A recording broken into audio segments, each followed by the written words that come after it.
मैं स्वागत है आप सभी का। मैं विवेक हिंदी साहित्य रिसर्च रामराज एवं तुलसी की लोक परंपरा पे अभी जारी है। मैं आप सभी से बात करना चाहता हूँ वर्तमान समय में जो मध्यकाल के कवि तुलसी उस समय के जो भी आर्थिक एवं सामाजिक राजनीतिक स्थितियों के बारे में, जिसे प्रायः तुलसी का यूटोपिया के नाम से भी जाना जाता है, जो इन्होंने परिकल्पना की, क्या वर्तमान समय भी वह समस्याएं दूर हो पाई। मैं पुनः पूछना चाहता हूँ आप लोगों से कि जिस खेती न किसान को जिस प्रकार से तुलसी ने उस समय की स्थितियों को रेखांकित किया कि खेती न किसान को यानी कि जो भी कृषि समुदाय के लोग हैं उन्हें खेती करने के लिए भूमि उपलब्ध नहीं हो पा रहा है। क्या वर्तमान समय में यह समस्या दूर हो पाई। विकास की और धारात्मक इकाई जिसे कहा जाता है, जिसे प्रायः सभ्य कहे जाने वाले समाज में उत्तर आधुनिकतावाद अनेक ऐसे वैचारिक पृष्ठभूमि पे विचारों को अपने रामराज के माध्यम से रेखांकित करते हुए अपने को गौरवान्वित करते हैं। लेकिन क्या यह समस्या दूर हो पाई कि आज हमारे देश के जो भी किसान हैं, स्थितियाँ इतनी भयावह हो चुकी हैं कि किसान अपने को आत्महत्या करने के लिए विवश हो चुका है।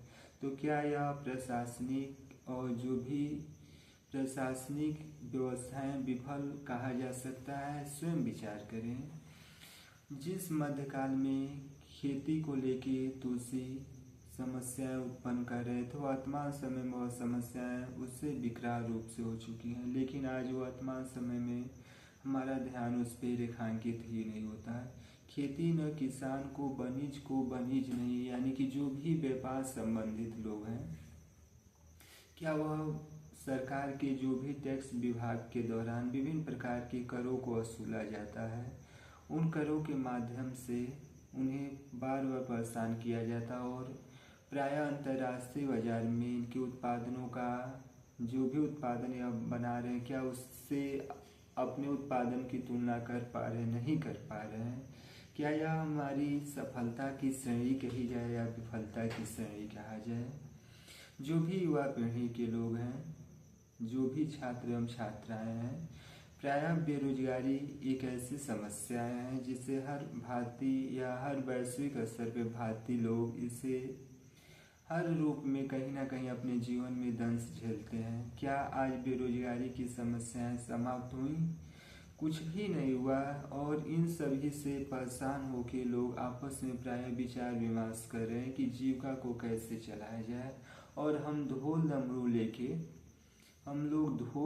लेके भारत को गौरवान्वित महसूस करते हुए अखिल भारतीय स्तर पे या वैश्विक भारतीय स्तर पे भारत को हम विश्वगुरु के रूप में देखते हैं। लेकिन जब बुनियादी ज़रूरत की वस्तुएं ही न उपलब्ध हो, यानी कि जब किसी को भोजन के लिए रोटी ही मैसर न हो, तो उसके लिए कोई भूगोल मायने नहीं रखता। लेकिन हमारे यहाँ तो किताबों में और कल्पनाओं की दुनिया में कही गई बातें यथार्थ रूप से जीवन के आलंबन में कितना रूप से उपयोगी, इस पर कभी विमर्श ही नहीं किया जाता।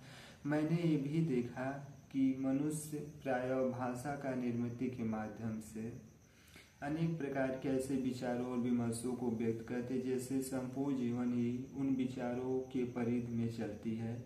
लेकिन वाकई रूप से देखा जाए तो भाषा प्रायः भ्रामक के रूप में प्रयोग किया जाता।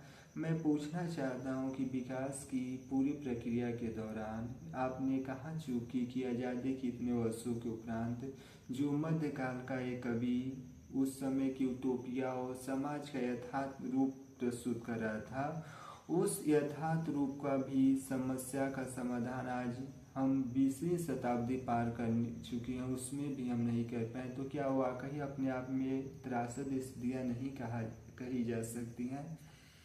अनेक ऐसे विचारों को लेकर कभी कभी मन में विचार ही उत्पन्न होते हैं कि वाकई शब्दों के माध्यम से यानी कि शब्द के मार्फत जाके हम भावनाओं के वशीभूत होकर अनेक प्रकार के ऐसे स्वप्न और यूटोपिया रचते हैं जो वास्तविकता जीवन में जो भी मानवीय पतन है या मानवीय चेतना है उस पर अमल करने का हमारे पास न तो अवकाश है न ही हमारे पास पर्याप्त मात्रा में संसाधन है। बस हम अपनी ही कल्पनाओं के माध्यम से उसे विकास के ऐसे शिखर पे पहुंचाते जहां जीवन के विभिन्न श्रेणियों के माध्यम से हम उस पर अमल करते हैं।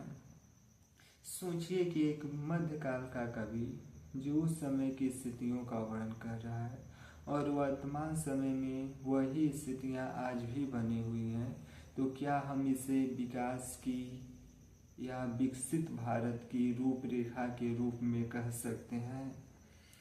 कभी न कभी तो ऐसी कल्पनाएं विकसित की जाती हैं कि जो वास्तविकता है उस पर पर्दा डाला जाए। पर्दा कई प्रकार से होती है, या तो सामने वाले को ऐसे शब्दों के मुंह जाल में फंसा लिया जाए जहां से वह सोचने पे विवश हो जाए, यानी कि सोचने पे विवश होने का आशय है कि जो मैं जिस प्रकार से उसे सोचाना चाहता हूँ, जो भी मैं आंखों से अपने दिखाना चाहता हूँ, वह उसी प्रकार से वह स्वप्न देखेगा, जिसे प्रायः हाशिए के समाज में वो जो भी सभ्य कहे जाने वालों में सच्चाई यही है। खैर छोड़िए इन बातों का। हमारे यहाँ विभिन्न प्रकार के ऐसे मिथक और ऐसे पौराणिक आख्यान हैं जो वास्तविकता जीवन का प्रतिबिंबन करते हैं, लेकिन समाज के माध्यम से उसे नकारा जाता है।